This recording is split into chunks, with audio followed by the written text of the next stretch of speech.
What would happen if you were to stop using your cell phone before bed for just 14 days? This is going to be very interesting. The majority of the population uses their cell phone before bed, and there's two big reasons why they should not do that. But if they do use a cell phone, there are several things you can do to minimize the problem with this. The first problem with your cell phone and other mobile devices is this thing called blue light. In the spectrum of visible light, the first band of light is the blue light. Blue light powerfully suppresses melatonin. Melatonin is the hormone that helps you go to sleep at night.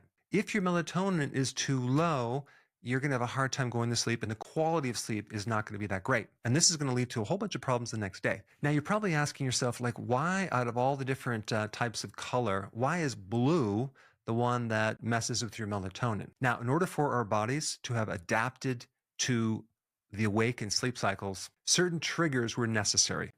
You have light and darkness, right? And during the day, what is the color of the sky? Blue. Blue is the most powerful color that suppresses melatonin because during the day, you need to be alert. And then when it starts to become nighttime and the sun starts setting, maybe the reddish sunset type colors, those actually don't suppress melatonin. This is why you should not be exposed to blue light before you go to bed. But in the LED lighting system, in your cell phone and the digital devices, you have a more intense version of this blue light. Then even where the sun is at peak at 12 o'clock noon, only 1.5 minutes of exposure to this blue light before bed can start to reduce your melatonin, especially since it's more intense and it's closer to your eyes. Now, with a TV screen, it's giving out blue light, but it's further away. It's not as intense. But there's also a blue light therapy to help people with seasonal affective disorder during the wintertime. Now, the first thing that comes to mind is, well, why don't I just use a blue light blockers, okay, and wear that before I go to bed so I can keep using this cell phone or a mobile device? Well, there's some fascinating information about blue light blockers, and for that, I'm going to give you a little demonstration right now. Sunglasses do not filter out blue light. And the problem with sunglasses is they lower all of the spectral light to a certain degree equally, but they don't filter the blue. This is a very specific laser that gives just the blue light that we want to filter. And I want to show you something before we get into the blue light blockers. We're going to show you what happens with just regular sunglasses, right? So I'm just going to put this right here and then show you. If we go through the sunglasses, let's test another pair of sunglasses right here. Doesn't really do much, does it? Here's another pair of sunglasses. Does not filter it worth a darn. I will say that some of these sunglasses do help you against the UV, so at least it does something. So here's the first one right here. This is a blue blocker. I think it's like $32.95. So let's see what happens with this one. It does not work at all. That would be a waste of money. Let's look at this one right here. This is a blue light blocker. Okay, this one's better, but not 100%. Let's check this glasses. So we just bought a bunch of different blue blockers, and you can see this one does not block the blue out. Waste of money. Let's try this one right here. This one works great. This one completely blocks everything out. All right, now let's check the one that costs, I think, $2.95. It's this one right here, the cool looking one. Wow, that blocks it really nicely. See that? For $3. So I think this is the winner right here, and it looks cool. So I'm going to put this link down below. Okay, there's one more test we can do with a spectroscope. This is $10. This is going to just show you what happens when you look at your cell phone. Okay, if you want to just hold this right here. So when I look into this, you're going to see there's blue light coming off the cell phone, and this is the problem. It's very intense. It's very close to your face when you're scrolling along. So if you actually were to add something like this, if you wanted to use your cell phone at night and put this in front and look through there, you could see the blue light disappears. So in other words, if you want to sleep at night, you want to wear some type of blue blocking device that really works so you cannot suppress melatonin. Blue light also increases cortisol to a certain degree. And blue light can actually damage the eye if you have too much exposure to that spectrum, especially if you're sitting in front of a computer all day long and then watching your cell phone at night. Then we get into the topic of the next problem with the cell phone.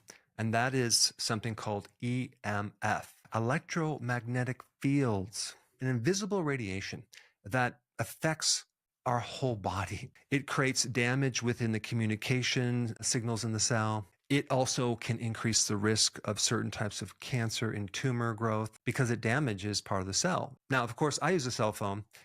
A lot of people use a cell phone.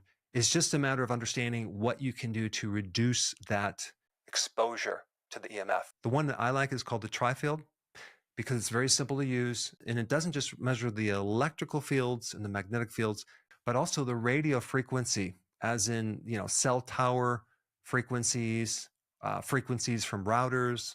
And so it's very, very accurate, very, very simple to use. And I've been using this for several years. So I think it'd be a smart thing to, at some point, get one of these units and start measuring the places in your environment that you spend a lot of time, whether it's in front of the computer or it's next to a cell phone. And then you can actually visualize this hidden radiation that's coming off these devices and know how much is being emitted. Like, for example, when I first got this, I went through my entire house and I found there was a tremendous amount of magnetic fields around my bed. I noticed that I had heart palpitations when I slept, and I felt really, really tired waking up, like more than usual. And that's because I was being bathed in this huge magnetic field. So it's going to affect the quality of sleep, how deep you sleep, and it's going to affect how you feel the next day. In fact, every minute that you use this before you go to bed, there could be a delayed sleep onset by 3.5 minutes. The other thing I want to talk about is REM sleep. So when you go to sleep, you go through deep sleep, okay, and then you go to a superficial wave sleep, which is called REM sleep. And so it kind of cycles through every 90 minutes, up and down, versus a deep delta wave sleep has a lot to do with repairing the physical body more than the mental repair.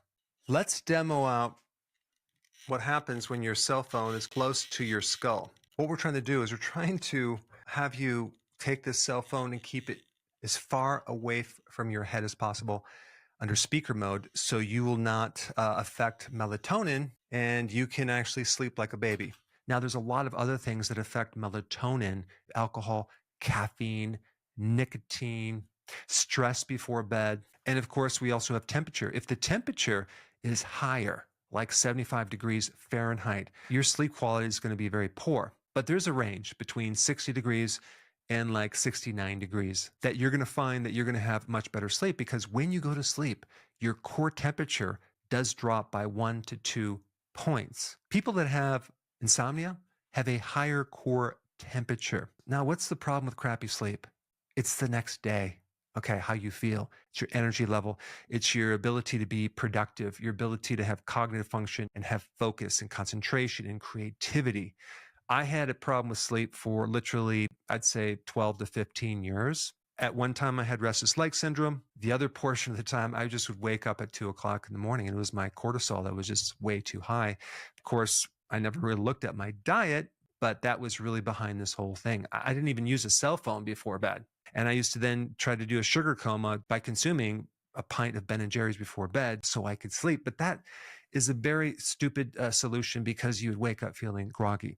So what happens when your sleep is crappy, you're going to feel like crap the next day. But also, you have a higher risk of having blood sugar problems. The risk of type 2 diabetes goes up by 48%. There's a risk of dementia by 33%, and a 30% risk of developing depression, probably because you're just exhausted. So there's many simple things you can do to reduce this effect of blue light and EMF. Let's say you have to use your cell phone, then just wear blue light blockers that actually work. When you use your cell phone, use the speakerphone. Don't hold this thing close to your brain, okay? And just by eliminating that certain blue light, that's going to make a huge difference in your melatonin. And also, if you're around a campfire, or you have candles, or you have a fireplace, all of that gives off infrared, which can also increase melatonin. So there are huge benefits of not using that cell phone before you go to bed. And I gave you a little introduction to the EMF. There's more to know about that. And for that, I put up this video right here. Check it out.